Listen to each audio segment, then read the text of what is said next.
Hello again. It's Wing Nation presented by Sage Fruit, talking sprint car racing, and we're doing it from the Hercules Tire Studios. So glad that you have joined us. Ashley Stremme and Steve Post. And Ashley, for the last week or two and for the next 3 or 4 weeks, it's all Bristol, baby. I am telling you, everyone has got Bristol fever. It's so true, and rightfully so. It's been 20 years since there's been dirt on it, and it's just so cool. You know, it's something that you look up to, a facility you look up to, and now to know that guys are be able to race dirt who never thought they'd be able to turn a lap there. And it doesn't matter if it's 4-cylinder grocery getters. That's right. Or the Cup Series that'll be there on Sunday. Yes. Or World of Outlaw late models, dirt modifieds, UMP and World of Outlaw sprint cars. They're all going to be there. Mm-hmm. It has got the racing world a buzz. It does, and it's such a cool deal because it is the Coliseum. It's just got its own vibe and its own sense, and then you slap dirt on it, and it just brings a whole nother animal to life. I think the other thing that I love, that we as sprint car fans love, is the respect dirt is getting. Absolutely. I mean, and we can talk all about the NASCAR drivers, but every one of them has found a dirt car to race. And every one of them's got other cars like, oh boy, that is so. These guys, to a man, I talked to Joey Logano after Volusia. Yeah. And he said, those guys running the modifieds, and Joey was in like the equivalent of the Q main. Yes. Okay. You know, I mean, for the, you know, he said, those guys running those modifieds are so good. And he was, like I said, he was running, you know, he was not in the premier main event. He was in it's just the respect we're getting as dirt track fans is really, really neat. It really is. And I'm glad you brought up Joey real quick. I chatted with him at Volusia about tear-offs, and he was like, boy, I didn't even think about tear-offs. So it'll be interesting to see what these guys do in the Cup world without tear-offs. I mean, I know they do on the windshields, but are they going to be pulling one every pit stop? It's going to be it's going to be fun. Be fascinating to watch, that's for sure. And Motor Racing Network will be there for the Truck Series race Saturday night. Cannot wait. And the best part of all of this is some of the dirt guys are going to get to run NASCAR. Yes, absolutely. And that's who we're talking to is Shane Golobic here on the program. But before we get to that, check out this. World of Outlaw NOS Energy Drink Sprint Cars. It was the Dryden, Texas two-step. Brad Sweet up there leading. Sheldon Hodenshield said not too fast. Take a look at this.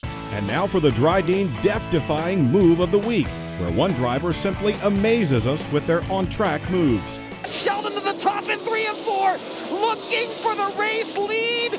10 laps to go, and Sheldon Hodenshield is the new race leader. That death-defying move was brought to you by Dryden Diesel All Death, the official death of the World of Outlaws and wheelmen everywhere. Visit Dryden.com for more information.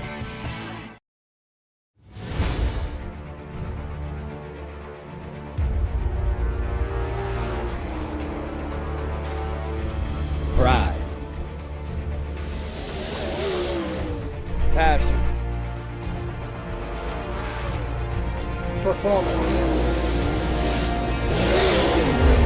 We are Team Dryden.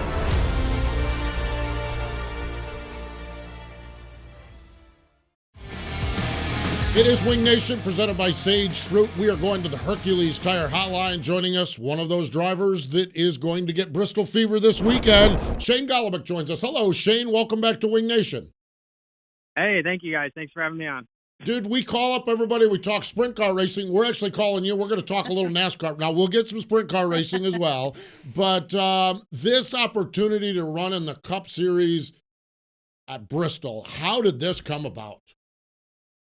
It came about kind of randomly, to be honest. We were just kind of working in the shop, and my brother and I were just working on the sprint cars, and Matt, our car owner Matt Woods, came walking in the shop and kind of said, "Hey guys, we're gonna have a team meeting," and Dustin and I were thinking, "Oh man, what do we do now? What are we in trouble for?" And he basically kind of threw the idea out there, and obviously I was kind of shocked. Like, wait, you're talking a Cup car at Bristol, not a sprint car? I'm confused. And we, obviously it's something that everybody dreams of doing, and so I wasn't going to say no. So it's just something that Matt was able to put together kind of out of nowhere, and it's something I'm super excited about and super thankful for. be able to run a cup car, and especially at Bristol and on dirt, it's going to be a pretty awesome experience. And you're no stranger to the stock car world because you've had a couple ARCA starts. Is there anything, besides ARCA that you've been behind the wheel of a stock car on asphalt? No, I ran a few late model pavement races just before that ARCA deal when I ran 3 ARCA races. So I think I ran 3 late model races before that, just at the local like Stockton and Roseville here near where I live. Ran a few of those races and then ran those 3 ARCA shows.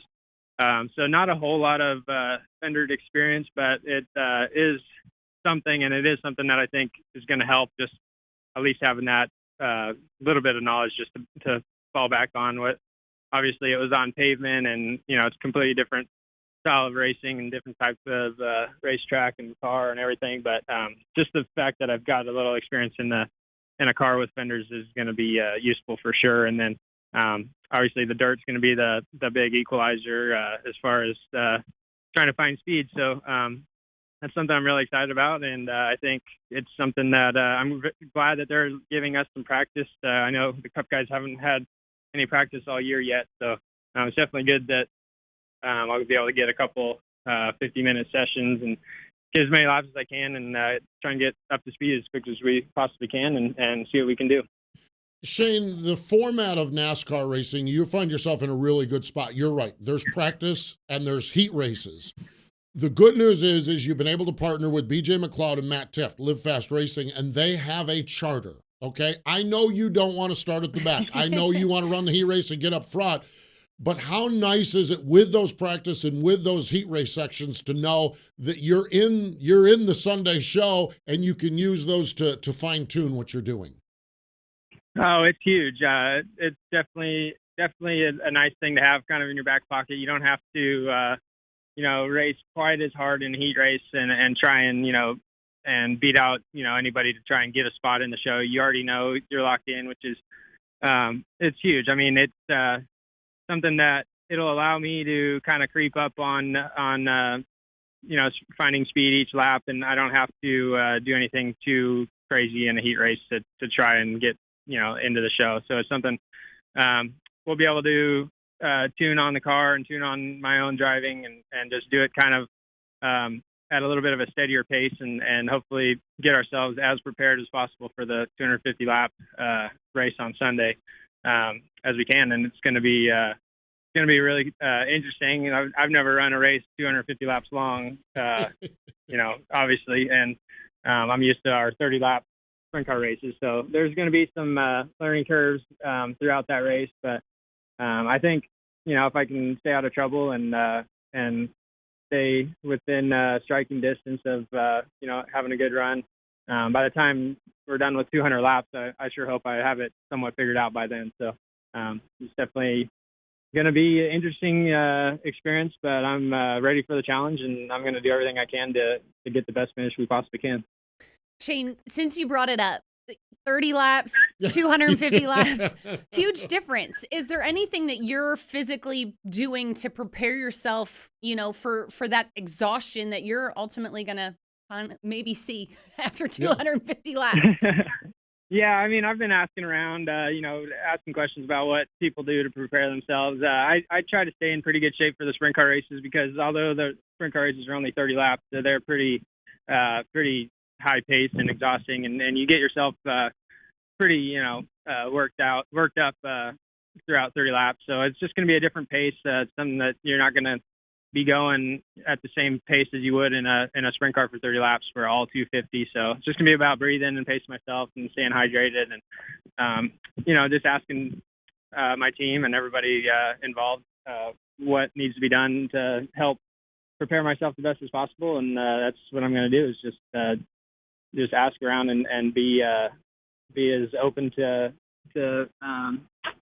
suggestions as possible. Well, you're with some really good guys. BJ McLeod, Matt Tifft. They don't come any better. I know Matt fairly well. Matt's just a great, great guy. And have you picked Larson's brain, or do you have a side bet with Larson or anything on this? Now, you tug on Superman's cape if you have a chance here. Oh, yeah. I'd be it wouldn't be very smart for me to not reach out to Kyle. He's the best there is. And, being both from California, we've raced with each other for a long time. So he's definitely already helped me out a little bit, just texting back and forth. And I'm sure I'll be bugging him over the course of the weekend as he races his truck and gets more laps on the track. And, I'm going to reach out to everybody I can. And I know my team with BJ and Matt, they're really excited, and they've already given me a bunch of pointers on things that they know. And it's just going to be being as much of a sponge as I possibly can and then putting it all to use. So, I'll definitely lean on anybody who will give me advice for sure. Super exciting, that is for sure. Hang in there with us, Shane. Everyone else, stick around. More with Shane Golobic in just a moment. Hey, Ashley, what are you up to? Oh, I just stopped by to grab some sage fruit apples. Now I just have to decide which ones. You can never go wrong with a Honey Crisp. They're light, crisp, and full of perfectly balanced flavor. Oh, hey. You could always go with one of their classics, the Gala or Fuji. They're both sweet and juicy. Grown in the heart of Eastern Washington, Sage Fruit Company works hard on the farm and with their retail partners to provide high-quality apples and pears to consumers all year long. Well, I couldn't decide which ones. Thanks for the help, guys. I'll race you to checkout. We are chatting with Shane Golobic, driver in our sprint car world, going NASCAR racing at Bristol this weekend. He's on the Hercules Tires Hotline. This is Wing Nation, presented by Sage Fruit. I guess the good news is for racers, we do our regular Tuesday podcast. Aaron and Everham and I do, and we talk to racers after they win races, and we've already talked to Shane this year. So has a win down at Keller Auto Speedway. It looked like a top 5 finish at the King of the West Series opener. Early season, but how is the sprint car gig going for you, Shane?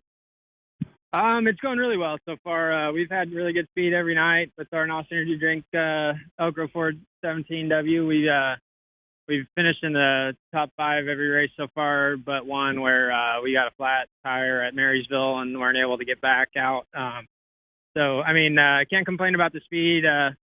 Just this past weekend in Stockton, I felt like we had pretty good speed. Just didn't put ourselves in the right spot qualifying. Just didn't lay down a good enough lap, and of course, us have to start 7th in the feature. And this King of the West lineup out here is pretty stout, and there's a lot of really good cars. And to win from 7th, you got to be really, really on your game. And we just got beat by DJ Neto. He did an awesome job. Rico and Dominic were both running really hard too. So we just couldn't quite get past those guys, but went from 7th to 4th and can't complain. And we'll be on to the next one, and I'm sure we'll be in contention. That's our goal every week. Obviously, like you said, haven't finished worse than 5th except for one race. So that momentum is rolling. Obviously, a couple wins under your belt already as well at Kern County just a few weeks ago. How much does that momentum mean this early in the season? It's always good to get off to a good start. It's a long winter, when you're not in the wing car. We're able to go to Chili Bowl and race, but it's not the same as running a wing sprint car. So it's always good to get off on the right foot. And my brother and I, we work really hard on getting our stuff prepared and being ready as ready as possible. And so far we've done pretty well with the races that we've had so far. And I hope we can just keep it rolling and turn some of our podiums and thirds and fourths into wins. And that's something we're going to strive for. And that's what we work so hard for every day. Shane, the sprint car world in California, we have talked at length. We have a great podcast on wingnation.com with Dominic Selzy talking about where this thing is going, where this is headed. So, and one of the questions I have is that while the 410 world is starting to grow and starting to point in the right direction, there has been a ton of 360 cars, and there is always a 360 race. I mean, last year I watched more 360 races on Wednesday night out in California. That's one thing that just seems like it's maintained pretty good strength out there is the 360 racing. There's a couple of tours out there, and you've got some really good mainstay tracks on that series. Yeah, we do. We're fortunate to have a lot of pretty cool little bull rings out here in California, and a lot of promoters that work really hard. The Sprint Car Challenge Tour is kicking off this weekend at Placerville. Scott Russell and everybody involved over there do an awesome job. And the 360 racing out here it's unreal. There's 50 cars at Hanford a couple weeks ago, and 50 at Kern County, and everywhere you go, there's ton of 360s, and it's good for the sport of sprint car racing. But at the same time, I wish we can get some more 410 guys to show up to the 410 races. We had 23 at Stockton this past weekend, which is a full field, and that's great and everything. It's just some of the 360 guys out here are good enough to run with 410s, and they're ready for it. It's just a matter of making it feasible for them to buy an engine and then be able to race it enough throughout the year to make it worth their while. And I think that's what people like Peter Murphy and the NARC King of the West Series are trying to work on. And I think it's going to be okay. I think people will start to make the transition into 410 racing a little bit more as we have more 410 racing, races available throughout the year. So, and then hopefully once the Outlaws come back, that kind of always brings a few of the guys out to try and challenge the best in the country at their own home track. And I just hope to see 410 racing get back to where it should be here in California. No doubt about it. You're preparing for Bristol. You're preparing for your sprint car season. How are we preparing for baby number 2? Oh, boy. Because it's only a few weeks away. Yeah, it's a big balancing act for sure. We've got a lot going on over here between, obviously with Bristol and then the sprint car side of things. And then, my 1.5-year-old daughter, Charlie, is just getting wilder and wilder every day, running around. And we're chasing her around the house. And Sarah, she's got about probably 8 more weeks left before we have baby number 2. So we got a lot on our plate, but luckily we've got a pretty cool support system out here with both of our families and being close to them and my brother and his wife. And we all just kind of make it a big team effort, and everybody pitches in where we need to, whether it's on the racing side or babysitting for a night or anything like that. I'm just really lucky to be surrounded by so many good people to help make this balancing act work. It is. It's a balancing act. Charlie's going to be a big sister. That's pretty right. cool. That's really neat. Yeah. That is awesome. That is awesome. Well, Shane, good luck at Bristol. Good luck with sprint cars. Good luck with Babies. Sarah and Charlie and baby and everything else. We love chatting with you. I'm up there doing the truck race at Bristol, so I'll probably catch up with you and see how you're doing. Look forward to seeing you in person. But wish you the best this week racing up there at Bristol.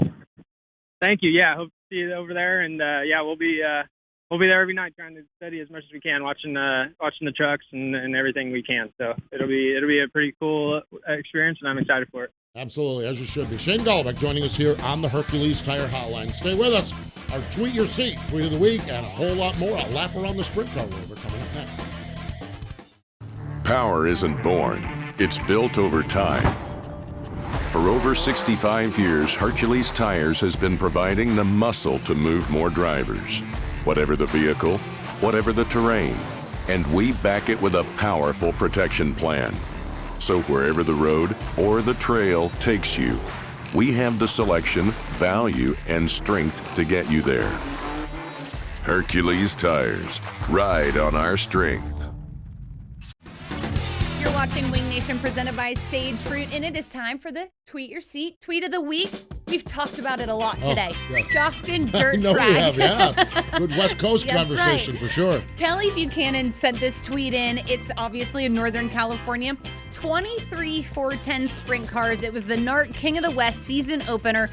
Your winner was DJ Neto. He is the 2019 defending series champion, and he was followed up by Rico Abreu and Dominic Scelzi. Just incredible, beautiful little picture there of the Stockton Dirt Track. Yeah, the racetracks out there are so cool. So cool. I love the mountain scenery in the background with the picturesque snow. and everything. Yes. It's fantastic. It really is. All right, let's do this. Let's take a lap around the sprint car world. This has been, when we haven't talked about California, we've been talking about Bristol. That's right. And Bristol, yes. Yes. I knew I was going to say it. We actually joked around this before. Bristol and Briscoe. There you go. They go together because Chase Briscoe, driving for Stewart Haas Racing in his rookie year, is documenting his return to dirt. And here's just a little snippet of what Chase Briscoe is talking about this week on the Stewart Haas social media platform. I think the biggest thing that dirt track racing's helped me with is just the fact that every week you could go to the same racetrack. You know, Bloomington Speedway was my home track, and you'd go there every Friday night, say 20 times in a year, and it would be, yes, the same racetrack, but it would race totally different every night. And the track condition would change throughout the night. And even in a 25-lap race, it would change so much. And you just have to adapt and figure it out. So again, Chase Briscoe. Is that Bristol? Talking Bristol, and you can follow along with that on the Stuart Haas platform. Just neat stuff. I love all of the discussion of dirt track racing, and everyone's getting their twist in, and there's nobody that has a better twist than Chase Briscoe. Right? He is great. That's turn number 1 of our lap around the sprint car world. Let's head to turn number 2, the ASCS National Tour. They kicked off their season with the 48th annual Spring Nationals at Devil's Bowl in famed Mesquite, Texas. It was the 1,000th Series A main. 30 years. Crazy. It's unreal. It's unreal. But they went and found a new winner, Ashley. Yes, they did. Hickle, or first time, J.J. Hickle of Washington. Yeah. And then he went back to back. No. So no way to do it than that way. He won last year. They did a speed week that was non-points. And he won. We had him on Wing Nation. Mm-hmm. He won one of those races because I'm like, I know he's won before. But that spring, that was not a point-paying race. So he's one of the Rookie of the Year candidates this season. Now we go down the backstretch. Oh, this one's right in your neighborhood. Zemco Racing, that famous meticulous black sprint car. Ashley, it's white sprint car. It is. And they did a white one years ago. Yes. I believe Shawn Michael drove it back in the day, the flying fireman. Fireman. Boy, we are all tongue twisted up Right? here today. Yes. Anyhow, it's really cool to see that they did a twist off that. It is a beautiful looking race car. Yeah, and he's looking to make some history this year. Yes. For his 4th consecutive Port Royal Championship. He's won the last 3. If he wins it, he will tie some guy from Mifflintown. Yeah, I think his name's Keith Kaufman. Keith Kaufman, yeah, as a 4 consecutive time winner. Oh my gosh, Really it is so cool. good. He's off to a good start. 5th Yes. and 3rd place finishes. And finally, turn number 4. Boy, wouldn't you like to have been Ricky Stenhouse Jr. last Friday night? Okay, so Sheldon's down there at the old Dryden, Texas two-step and picks up the win. And 606 miles east in Moxley, Alabama, Ricky Stenhouse wins the USCS race. Absolutely great stuff. Time to be a team owner. NOS getting to see their name in victory lane like that. Me. Really great stuff. It is neat, and nobody has more passion for sprint cars than Ricky Stenhouse Jr. True. He loves when Sheldon wins, and he loves when he wins. Oh my gosh. Can he do it both? Can he do it at Bristol? We'll see. Yeah. Oh, See what we'll I see did what there? happens. I see what you did there. Absolutely. So there you have it. A lap around the sprint car world. Stay with us. More Wing Nation in just a moment. Hey Ashley, what are you up to? Oh, I just stopped by to grab some sage fruit apples. Now I just have to decide which ones. You can never go wrong with a Honey Crisp. They're light, crisp, and full of perfectly balanced flavor. Oh, hey. You could always go with one of their classics, the Gala or Fuji. They're both sweet and juicy. Grown in the heart of Eastern Washington, Sage Fruit Company works hard on the farm and with their retail partners to provide high-quality apples and pears to consumers all year long. Well, I couldn't decide which ones. Thanks for the help, guys. I'll race you to checkout. Wing Nation, presented by Sage Fruit. We're in the Hercules Tires studios here in Concord, North Carolina. Ashley, if you think back to the beginning of March, the end of February, we begged, we pleaded to the gods to give us a better March. They did. It was tough the first few weeks. We had our it was moments. tough, Oh, no but doubt. we are in full force now. Things are great. Racing's great. I know. It's all like great. We're wide open, and April comes along. The All-Stars get going. Knoxville opens up. MOA, IRA open up. But even last weekend, having races on all the time on Dirt Vision and Flow and Racing Boys, and oh my gosh. And it's good freaking Yes. racing. How about that, It is too? good racing. How about that, too? The racing is outstanding. So I'm excited about it. So as we flip the calendar this week into April, we're going to have a good year. That is for sure. That is for sure. Hopefully Mother Nature got all of her rain and water. You know that saying, April flowers bring you know what I mean. April something brings the pilgrims. Oh, wait a minute, that's different Mayflower. Yeah, something like that. That's Thanksgiving. That's Man, we appreciate you joining us on this tongue-tied, twisted edition of Wing Nation. This has been just about a disaster, except for we've had a But lot we're of glad laughs. you joined us. Yes, we are glad you joined us, and we appreciate Shane Golobic joining us as well here on Wing Nation, presented by Sage Fruit.